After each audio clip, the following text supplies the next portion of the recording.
Release நெருங்க வந்து எல்லாருமே டபுள் த டைம் ஒரு 48 ஹவர்ஸ் 50 ஹவர்ஸ் வந்து தூங்காமல் வேலை செய்ய வேண்டியது இருந்துச்சு அந்த படத்தை கொண்டு வந்து சேர்க்கறக்கு. ஸோ எல்லா தொழில்நுட்ப கலைஞர்களுக்கும் இந்த டைமில் நான் என்னோட நன்றியை தெரிவிச்சுக்கிறேன். நலன் ஏன் இங்கே இல்லைன்னு கேட்டிங்கன்னா, அவர் திருவண்ணாமலையில் கோயில் சாமி கும்பிட்டுருக்காரு. நல்லபடியாக எந்த தடங்களும் இல்லாமல் படம் ரிலீஸ் ஆகி வெற்றி பெறணுங்கிறதுக்காக ஒரு கோயிலில் உட்காந்துருக்காரு. அண்டு நலன் வந்து எல்லாருக்குமே ரொம்ப பிடிச்ச டைரக்டராக இருக்கார். ஆர்டிஸ்ட்க்கு மட்டும் இல்லை, டைரக்டர்ஸ்க்கே பிடிச்ச ஒரு டைரக்டராக இருக்கார். அவர் இந்த கான்செப்ட் கொண்டு வரும்போது நான் ஆடியோ ஃபங்க்ஷனே பேசியிருந்தேன். ரொம்ப பயமாக இருந்துச்சு, இந்த கேரக்டர் எடுத்து பண்ணுறதுக்கு வந்து ஒரு தனி ட்ரைனிங் வேணும்.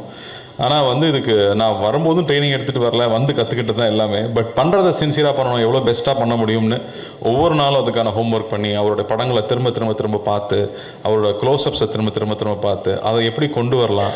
ஏன்னா என் முகத்தை என்னாலே கொஞ்ச நேரம் பார்க்கவே முடியாது. அதில் அவர் முகத்தை கொண்டு வந்து பொருத்தணும்னா எப்படி பொறுத்துறதுன்றது ரொம்ப பயமாக இருந்துச்சு.